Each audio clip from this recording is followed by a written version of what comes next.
spectrum that connects us. We're really excited to be back. It's been a long time. Just to be transparent, it is February 11th, and we have not filmed or recorded an episode since October. So we have a lot of updates. But just to go with our routine, I'm going to start out by introducing myself. I am Fallon. I am the mother of a 5-year-old boy. His name is Nicholas, and he's autistic. And I'm Heather. I have a 6-year-old son who is also autistic. His name is Pierce. And in the spirit of not having recorded in a while, we're going to title this episode just like life updates. Yep. Which we have a lot of. Of which there are a lot of. And I think we just dive in. Yes. So I was saying earlier, it feels like, I mean, I know it's a new fresh year, but it feels like so much time and so much life has occurred since we last recorded. Pierce turned 6 in the middle of November, and we had been dealing with some outpatient GI issues, working towards a colonoscopy. I mentioned that because I feel like that was going to be what we talked about, like navigating that kind of procedure with an autistic child, and things didn't go quite as planned and really escalated right around Thanksgiving. And the logistics that kind of went hand in hand with that is part of why we have not recorded.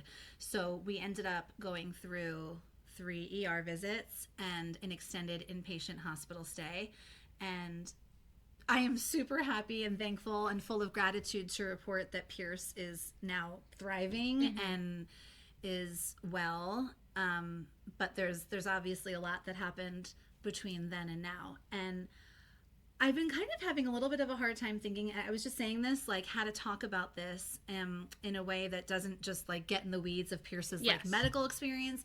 And then Fallon, what you said to me, like talk about it through mostly our lens. Right, like, our lens. As like, mothers. Handling, everything you handled, like the hospital visits, the specialist. Oh my gosh. And just taking care of Pierce and his needs with all this additional stuff going on. Yeah. Like, it's sort of, you face something that we just as friends discussed. Like, kind of like fear, people who don't have to like visit the hospital yet. Yeah. I mean, because most people have to visit the hospital at some point in their lives, or, you break something or, like we would talk about like the struggle with like doctor's visits and stuff like that, and then all of a sudden it was like super speed. Here's Heather like experiencing all like hospitals, different doctors, different staff, just all these people like encountering Pierce, and like sort of things that we just always like said like, oh my god, when we have to handle these things, like it's gonna be, what is it gonna be like, and what are we gonna feel like, and what are we gonna go through, It came on so fast and furious. And I guess in one regard, like when you don't know it's coming, it's almost better. Because we had talked about the idea of like autistic kids in general having different experiences with medical visits and dental visits. So the nutshell is that we did end up having a pretty extended inpatient hospital stay, and I will talk about that because I think there's so many things I learned about that. Also, I have accepted, it's a little bit of a tangent, but like I have accepted that Pierce is autistic and some of the challenges and differences that come along with that for him. But like through this process, I feel like a better advocate for him. Like I know what you mean. Yeah. Like you kind of just had to like, you were like catapulted into like, just even more acceptance of the way he is, because you have to be their advocate in that scenario, and you have to just be there for them in the way that they need. Yeah. So it makes you accept it more. Absolutely. And it almost made me, I felt proud, so proud of him. I mean, he's so, like, I've always considered him to be a really brave little boy and have a lot of like resiliency, especially in the face of like challenge or adversity.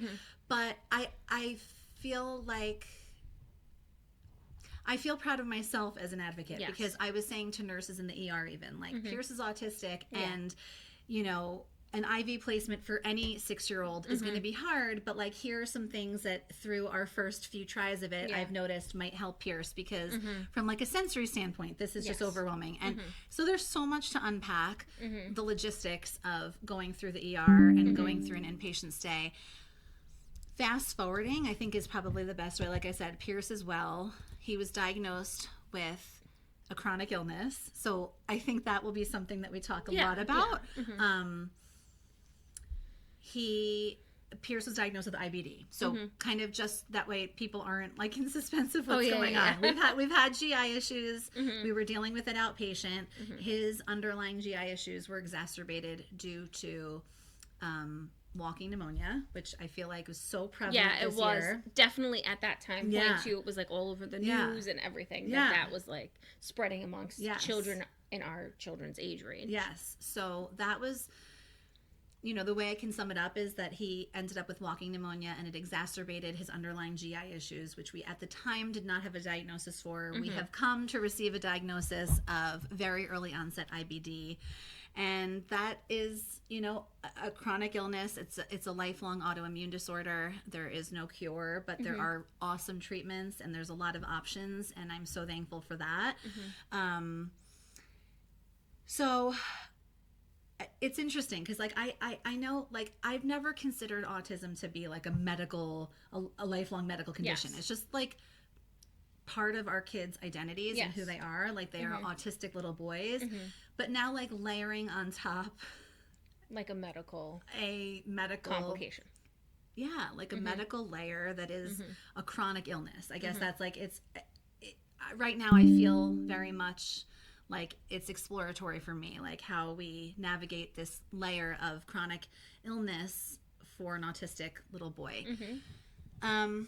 So yeah, I mean, it's been November, a little bit of November, December, and January, and now here we are starting our fresh month of February. And I think it's like I was saying to you, I've had a lot of practice in acceptance, right? Like, so our autism journey has given me a little bit of a head start on like accepting what is and accepting the uncertainty of what might be.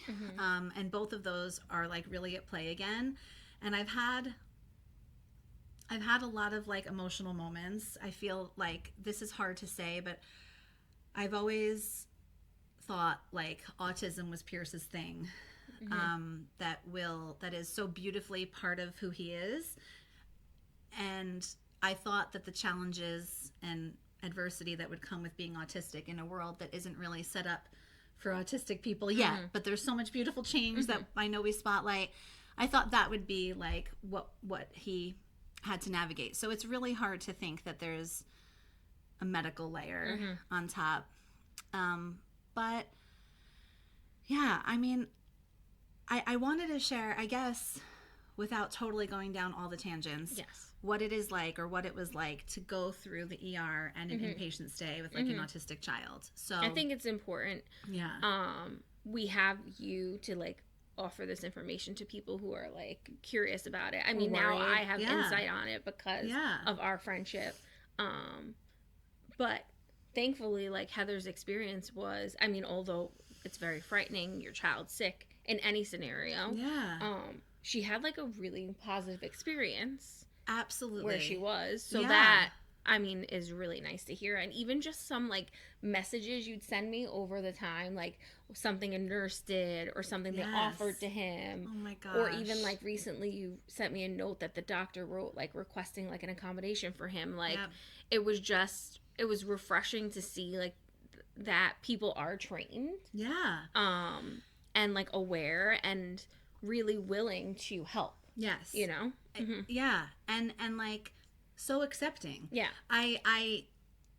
It's funny, like right out of college I volunteered at Sloan Kettering in the city in their child life group. And at the time, this was like way pre-COVID. You could like go in, and I was in and out of patient rooms, and I don't really remember having any training regarding autism. And this was really like, I graduated college in 2003. So this is like a long time ago. However, fast forward all these years, like child life was a huge part of our experience inpatient. And like, it was amazing how well versed these individuals were regarding autism and neurodiversity. Pierce had a little sign outside his door, and it just said "Be mindful," and it was the hospital's sort of symbol. It was a cute little cartoon bee, and it was just the hospital symbol to indicate to everyone, whether it was like housekeeping staff all the way through, you know, residents that were rotating in that didn't really know Pierce's, you know, Pierce as an autistic individual. It was just like a little tip off that this patient is autistic and may have, you know, unique needs or require accommodations or have sensory differences. So it was just really, from an autistic parent standpoint, or the you know, the mother of an autistic patient, it was really very positive. Yeah. And again, like, I feel proud of myself as an advocate because I felt like really well positioned to speak up for him. Like, I remember saying a couple times when like a nurse was trying an IV, and I was like, I think we need the IV team. I think it's traumatic enough, but it's like a sensory overload, and I think we need to just get like it done. Specialized. We need to get it done, and I just I definitely feel like it's been traumatic. So I wonder what it's like for Pierce. That's you know, he requires now like outpatient hospital-based care. So we go to the hospital. It's been every couple of weeks. We're going to try to push it now a little bit. So like we're going to try to push the interval to every 3 to 4 weeks. He's been such a trooper, like returning to the hospital. And that alone could be difficult after a traumatic experience. Like, so not hospital related, but when I first started to try to like bring Nick to school when he was only like literally 2 years old. He wasn't ready for school, and it wasn't a specialized school or anything like that. And literally, like, so he went the first day and like was okay because he had no idea what was going on. And then like the second day, I turned down that block, and he like went ballistic in the car. I couldn't believe that he even recognized the block. And he like knew I was gonna leave him, and like he went bananas. And so that's just like an example. And at 2 years old, so let alone at 6 years old, you're obviously more self-aware. Right. Like, I'm back at the hospital, or even like going to the doctor used to be a little bit like that. And now that Nick is older, he understands better what the doctor's for and that they're going to help us. So he'll still give a tough time for like, you know, getting like a swab in the back of his throat or up his nose or something like that. But he doesn't get like crazy when we get in the parking lot, you know, or anything like that. But I would imagine that after having like a traumatic experience at the hospital and feeling so sick and just associating that all, like it could trigger like any child. I mean, as you're talking, it makes me think of one of like the nuggets that I've taken away from this. And one of them is, it has been such a reminder to me to like presume competence. So like I have assumed that Pierce and I are connecting and communicate. Like I've talked to him in a way that maybe I don't know how it's landing, but he seems to really understand like things that are kind of abstract. I believe in that too. I do. I believe in presuming competence. Like to me, it has reinforced it, because even now when we're going back to the hospital, I've said things like, you know, it's all IV based treatment. So I've said like, your 2B medicine is so special, and we're not sleeping at the hospital, but we're going to get our medicine at the hospital because it is so special, and you need the 2Bs, and we're going to have 2Bs, and then we're going to stay for a little bit, and we're going to go, and like talking about his schedule, and just not just pushing him through the motions or the actions, like really trying to connect with him and communicate with him and honor him as an individual. So like presuming competence has been one of the takeaways, and not just like for me, it's a reminder for me, but then it's also expecting that of everyone else. Like to treat my son, you know, communication remains a challenge for Pierce, and he has made so much progress, which I feel like is my glimmer for the episode. He's made so much progress with his communication, but still compared to like same age peers, he's not communicating in that same way that a typically developing 6-year-old might communicate. And it's like my expectation for people. And so that's like a big takeaway, not only a reminder for myself, but to communicate on his behalf as an advocate that like, please assume and presume competence with my son. And that was also part of like our wonderful experience of like nurses talking to him about what's going to happen and how, you know, we have to do this and here's how we're going to try to do it. And I mean, clearly pediatric nurses and pediatricians and pediatric specialists, it's not their first rodeo. Yes. And the other main takeaway, and I'm trying to like strike a balance, and I feel like this is just going to be an ongoing talk about our experiences. But the other main takeaway is to find physicians that are truly accepting of your child. So like we had been working with an outpatient pediatric gastroenterologist, and even before shit literally hit the fan. I don't know how else to say it. I wanted to call this episode that, by the way. Yeah. I was going to say, I don't know how else to say it because shit didn't actually literally hit a fan, but in every sense, figuratively, shit hit the fan. And we had been working with a specialist who is just really committed to connecting with Pierce. And I think that set us off. Like, well, we didn't have a crystal ball and I didn't know how things were going to play out. So that's like a little piece of unsolicited advice too. Yeah. Like, there's a difference, I think, between finding a doctor who you really like and who's got this amazing resume and who's awesome on paper, but like maybe doesn't connect with your kid in a way that honors their autism or whatever their special need may be. So I just think having a team in place, whether it's like your pediatrician, someone that you see all the time, but like if there is a specialist needed, just to find someone, because you don't know, like you don't know what kind of care you're going to need. So that particular physician has been so special to Pierce and obviously then in turn to me.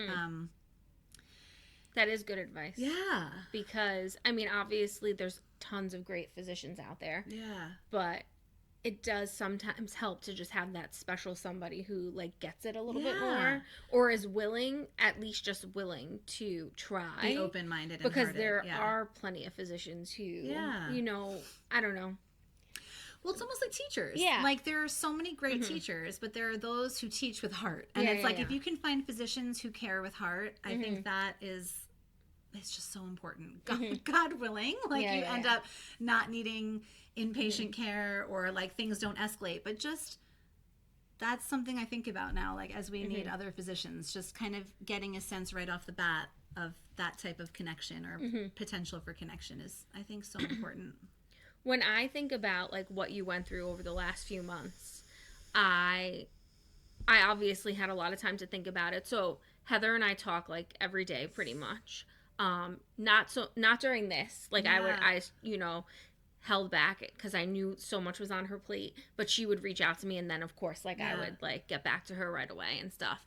But just as a mom in the similar situations, like, I was scared for her and for Pierce, of course, just to have to experience all of this. Of course, like, we kind of had a feeling that maybe this was, like, what was affecting Pierce, like, his gut, something related to his gut, before he was, like, hospitalized and in the ER and everything like that. But, like, I talked about this in the beginning of this episode. Like, it's something that, like, unless you've gone through it, like, you worry about having to go through it. So, of course, like, on the outside, I'm sitting here as just her friend, and I'm worried about, like, what she's experiencing and, like, her stress level and, like, her... Not always pretty. Yeah, you know, like, I know she has, like, good supports from her family and everything like that, but just... the stress, even just the stress of having, like, the mundane, like, you know, cold and fever when you have a child that can't really tell you, like, my belly hurts or my head hurts or whatever it is. The big question mark there, it's really hard, and it's a different level of stress. And the reason I know this is because now I have 2 children and they're different from each other, and, like, every little thing that happens with Nick, it's just, like, exacerbated. So, like, I'm over here thinking about, like, her going through all this stress of unknowns, and then just, like, Pierce not feeling so sick and having to go through all these tests and be, like, in an environment that he's not used to. And I was just like I can't even imagine what her body felt like, because the stress is like, I mean, I could imagine, but like, I'm just like, I would tell my husband, like, I'm just so worried. Like, it's just, I can't even like wrap my brain around it because I could almost feel it, Um, but she made it out the other side. Like, that's like where I'm coming from with this. Like, I'm like, you survived it, like. I mean, there were moments. I mean, that's not debatable.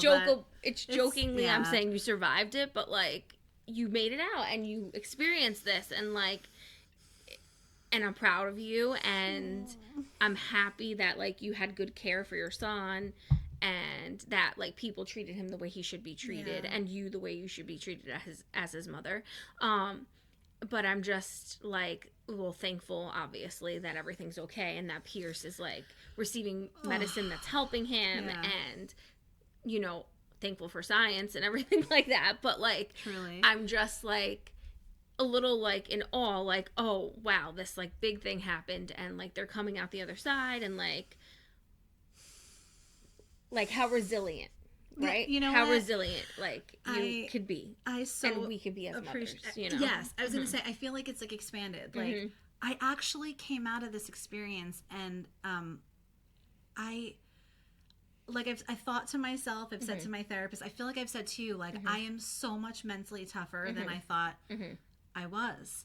And that feels like a win that I want to celebrate, because I feel the tears welling. It's interesting because talking about it now, and we've talked about this episode and how it's coming, and how we, wanted to give a life update for both existing listeners and new people who are joining us, and so it totally makes sense. But I have felt prepared and like maybe a little numb because I've talked about it a lot, like just giving general updates to people. But I've said to my therapist, and that was the other thing I don't want to move on from. I have had a therapist since Pierce was diagnosed with autism, so pushing 3 years. Maybe it's like closer to 2.5 with her, because I don't think I realized I needed support in terms of like talking and like emotional or anxiety support right away when Pierce was diagnosed. So it's probably like I've been talking to her for about 2.5 years. And I think back to days in the hospital where I didn't leave Pierce's side. I didn't leave the hospital. And that's like, I think as we talk more and more, I mean, I could talk for hours about this experience, but I didn't leave Pierce's side other than to shower or to get in like a 20-minute therapy telehealth. And I would either arrange it where another family member could sit with him, or I don't think I ever even left him with nurses. And he was sleeping like 20 hours a day. I could not leave my son's side, never mind leaving the hospital. And that's something I want to talk about in future conversations, is like that ongoing balance with more than one child.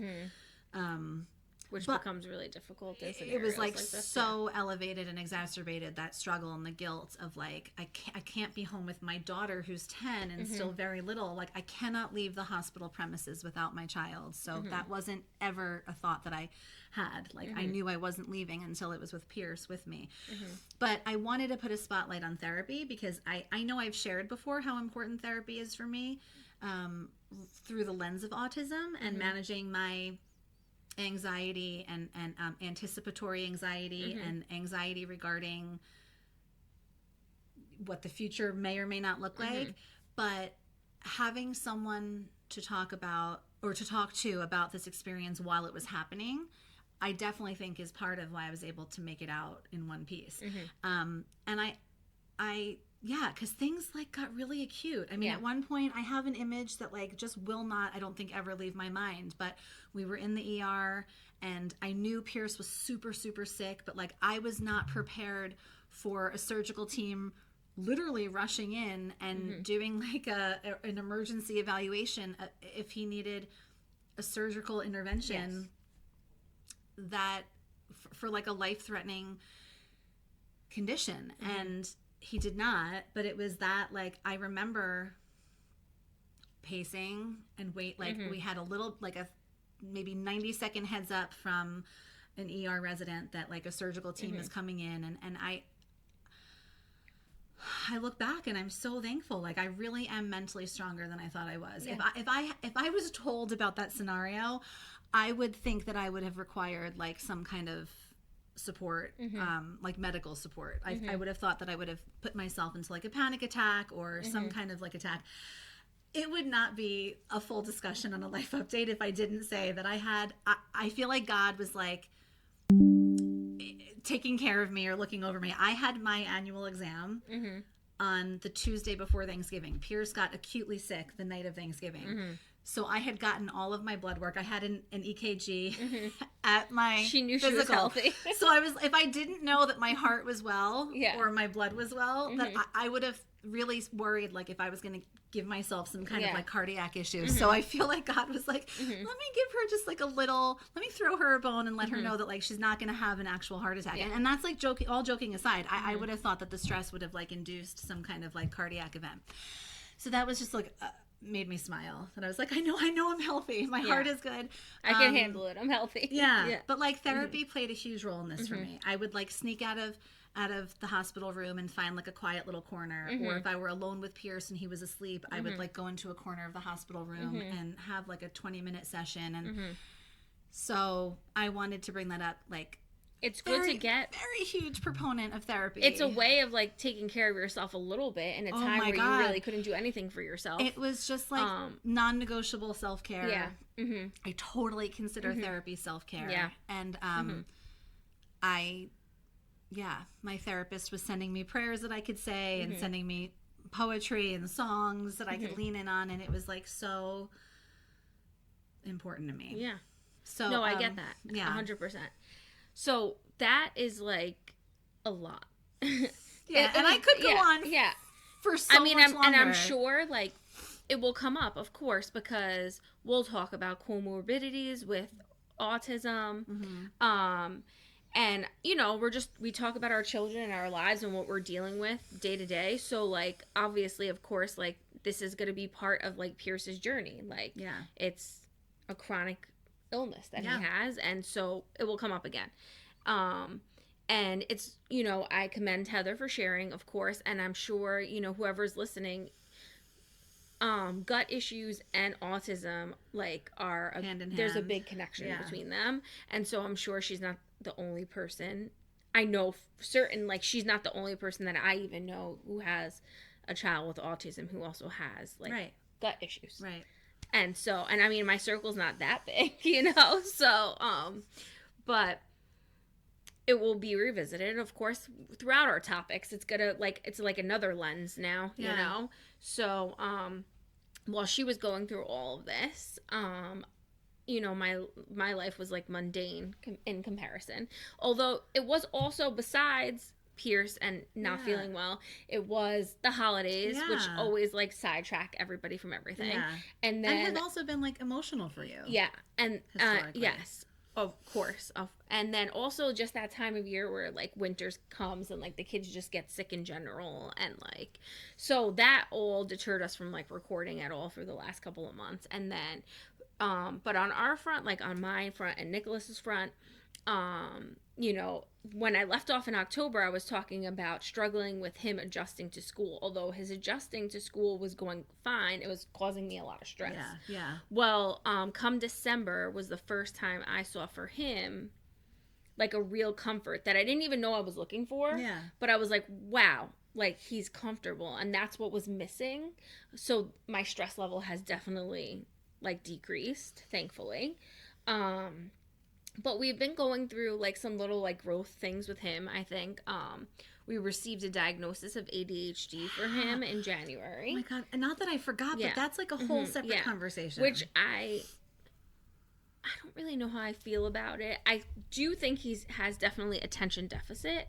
He's not really like the hyperactive type all the time, so you know that will reveal itself in time. But we did receive that diagnosis. And of course, along with that came like talks about medications and things like that, which, you know, was something I'm going to have to really delve deep in and think about. At the time right now, we're not like using any medications with him, because he's thriving in his class and he's learning and he's not really a disruption. But, you know, I'll have to weigh that all out. I don't want to do a disservice to him of something that might help him like thrive and meet his fullest potential down the road. So we'll see. But we did receive that. It wasn't like a shocking thing. Like I went in kind of thinking like he's gonna get this diagnosis, and then he did. And then other than that, we navigated like the holidays, which were really, I think they were special this year. Actually, there was a lot of joy, a lot from Nicholas, and even my little one. He's like 2.5. He just turned 2.5 actually, like yesterday. But so he was like very joyful, like more like ripping at the presents. Nick is still not a rip at the presents kind of kid, but really appreciative of like the things that like he was excited to get. And not even just the presents, like I don't know. I'm so glad. Like I love that his name is Nicholas because he really does love Christmas. It's like the sweetest thing, and like. We took him into the city alone. My husband and I, we took the train there, and he had like a big boy day in the city, and he really loved it. Just like a lot of little glimmers, a lot of nice moments, which also, but then like while I was experiencing those, I was feeling bad for you guys. I was like, you know, Heather's one of my closest friends, and like I'm thinking like, oh my goodness, like every day about Pierce, how he's doing, and then like the holidays and this happening around that time, like how difficult it is for you to go through it with, and then have Audrey at home. So she tells me this funny story about like when she got home from the hospital, she's like, I'm making Christmas cookies. You may have even texted me like, we're making Christmas cookies. I'm like, okay. But you know, so we had a nice holiday here in our house. The kids enjoyed it. Nick still asked me to watch like the Instagram videos that I created, like reels of us like watching holiday lights. He'll be like Christmas lights, and I like show him the videos, or I love it. You know, Christmas morning, and he like watches himself open the presents and whatever. So it was a nice time. I had a lot less stress, which is a gift. Yeah, which was like felt really good, but I didn't realize that was the missing component for me. Like, you know, I was like, why am I not adjusted to him being in school? Like he's doing okay, and his teachers are nice, and the staff is nice, and then I saw him finally like feel at ease, and I was like, that's what it was. You know, but I didn't realize it until it happened. So really that's all that's been going on here. I mean, we battled like, you know, the normal like little sicknesses here and there, strep throat, RSV, all those things. But we're coming out. I hope in the hedgehog, I was gonna say the groundhog is accurate because he says we're gonna have spring soon. But I don't know because this whole week is full of snow here on Long Island. But he called it a hedgehog. Yeah. That's me. That's me and my cityness right there. But it's been. You know, it's been good. It was hard to see my friend and her son go through that, and their family, of course. But I'm so happy to hear that Pierce is like doing better. He's back at school. Like he went from like not being at school at all. Like I literally told one of our friends like Pierce isn't at school and blah blah blah. And then like the next week she's like, I'm bringing him in. I'm bringing him in. I'm like, and I was so happy. And you know, you just want to see kids feeling well. It puts things into perspective too. Like health and autism, like two different things too. Yeah, well, you know what I mean? Because some people don't see it that way, but it is, right? So like my son's autistic, but he's healthy. Yeah, you know what I mean? And like appreciate that. Yeah, I think that's like I was not being articulate, but like I've never viewed autism as like a health issue. Yeah, it's a communication but some people disorder. Do. Yes. Yeah. And I think that's something we talk about ongoing is like. I think we have. Like, I don't ever view autism as something to be cured. I think that's somebody who is sort of uneducated about the topic of autism. Yeah. But there's a lot of people that way. And not that I hold anything against any of that. Like, it's not what we align with. Yeah, it's just people just see any difference as, like, I guess, a health. Something to be fixed. Or, like, a medical thing to be healed or cured. I mean, I think that there's a lot of conversation around that. In fact, probably even worth having a full-on discussion. Because, like, I think with social media, I almost feel like every other autism account is someone trying to sell, like, a diet or a supplement or a detox. And I think people...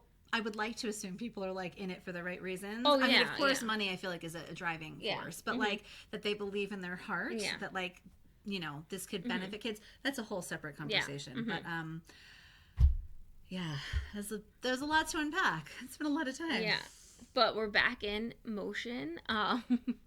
We were like we said, we're so excited to be here today and be recording. In October, we filmed an episode that I just released last week, and we had decided that we wanted to start doing monthly meetups with other parents, caregivers, and really make those connections here that we can locally with people. And we wanted to do it in like a way that was easy for everybody. So we were like, how about just like walks? Yeah. They're healthy for us. Take a little moment, take a little time for yourself, but also be able to connect with other people who are going through similar situations as you. And just, you know, it helps. Sometimes just walking with a friend, God. like the fresh air, the little like connection. cardio, then the connection on top connection. of it. It's so, even if it's just like me and Heather and like a handful, 2 other people that show up the first time, like we're like in let's for it. Like let's do it. Let's try to make these connections and try to help anybody who might feel isolated, because that's what we're about. So we're going to make an announcement on our social media when we'll have our first one of our Spectrum That Connects Us walks.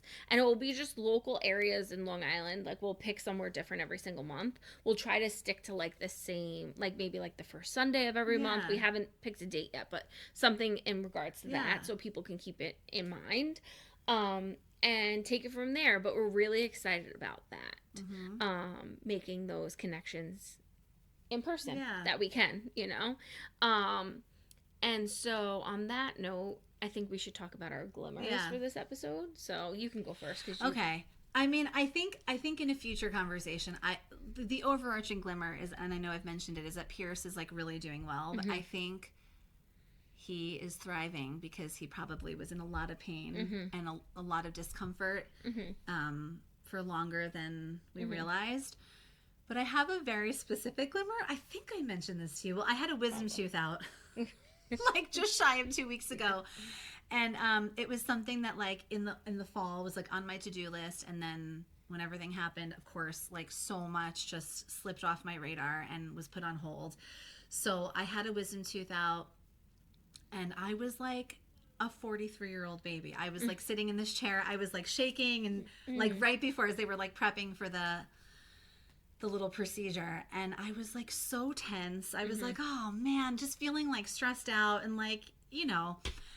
And I thought to myself, like, I wish I could be brave like Pierce. Pierce has had so many like IV placements and so much medicine and so many procedures, and he had general anesthesia, and he was in the OR, and like he just never really stopped being him. And like, yes, there's a lot of crying and a lot of tears throughout this experience, but like he was so brave. And I had this like very specific thought, like, I wish I could be brave like Pierce. And like my entire body just like, I just let go.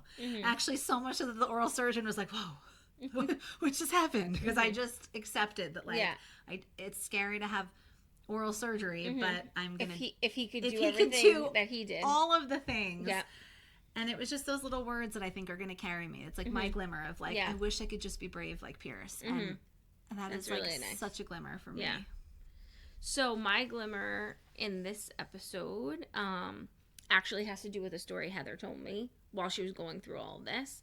Because really my takeaway from her experience is that people are becoming more equipped to help our children. And I find that like wonderful. It feels good inside to know that. I mean, I know not everybody is that way, but that there is change happening feels good.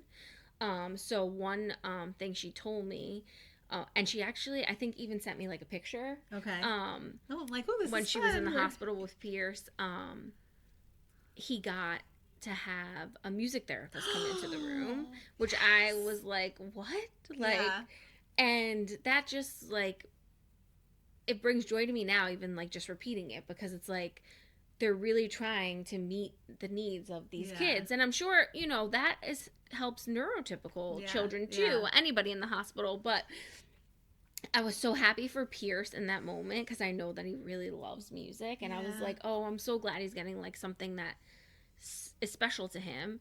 And he really, even though he was like so tired and so like kind of out of it and stuff, she told me like he really was like receptive to the music therapist. Like he strummed the guitar. And to me, that was like, that's the glimmer. That's my takeaway on Pierce and Heather and their family's experience, is that there's good out there, and like it's getting better, and like people are becoming more equipped to help people like our children. So that's definitely was my bright spot in all this. So love you too, Heather. So we're so happy to be back, like we said before. Yeah. And we're gonna record more, and we'll be out there, and we'll get in touch with everybody about our walk. Yep. Okay. All right. We'll talk to you soon. Bye. Thank you.